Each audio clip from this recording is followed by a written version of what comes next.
আজ বিজেপির বিধায়ক দলের নেতা নির্বাচন, রাজ্যের নতুন সরকারে সম্ভাব্য মন্ত্রী কারা, এই মুহূর্তে এই প্রশ্নটাই সবচেয়ে বড় হয়ে সামনে আসছে যে শুভেন্দু অধিকারীর নেতৃত্বে কাল যে শপথ গ্রহণ অনুষ্ঠান হবে সেখানে ক্যাবিনেটে আর কারা কারা থাকবেন।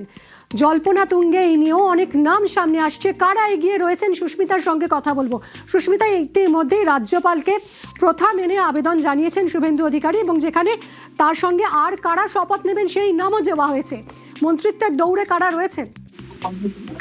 দেখো, মন্ত্রিত্বের দৌড়ে এখনো পর্যন্ত একাধিক নাম সামনে আসছে, যার মধ্যে দিলীপ ঘোষ থেকে আরম্ভ করে রুদ্রনীল ঘোষ এবং শুধু তাই নয়, একাধিক নাম প্রকাশ্যে আসছে। অগ্নিমিত্রা পল, শঙ্কর ঘোষ, একাধিক নাম প্রকাশ্যে আসছে এবং শিল্প থেকে স্বাস্থ্য, শুধু তাই নয়, একাধিক দপ্তরে কোন দপ্তরের ভার কার হাতে যাবে সে নিয়েই এই মুহূর্তে রাজ্য রাজনীতিতে জল্পনা তুঙ্গে।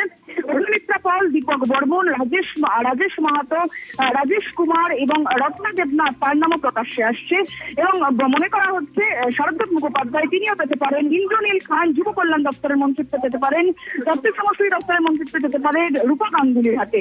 সুতরাং সবটা মিলিয়ে একাধিক পরিচিত মুখ যেমন থাকছে, ক্রীড়া দপ্তর যেতে পারে অশোক দিনদার হাতে, একাধিক পরিচিত মুখ যেমন থাকছে বঙ্গ বিজেপির তরফ থেকে অবশ্যই উত্তরবঙ্গকে যেমন জোর দেওয়া হচ্ছে, ঠিক তেমনই যাদের অভিজ্ঞতা রয়েছে অর্থাৎ পূর্বে বিধায়কের পদ যারা সামলেছেন তাদের অনেক ধন্যবাদ। আমি চিরকালই সংগঠনে শৃঙ্খলা বজায় রাখা ছেলে, কি হবে না হবে এই নিয়ে বলবার জায়গায় আমি নেই, কারণ এটা ঠিক করবার দায়ও নেই আমার।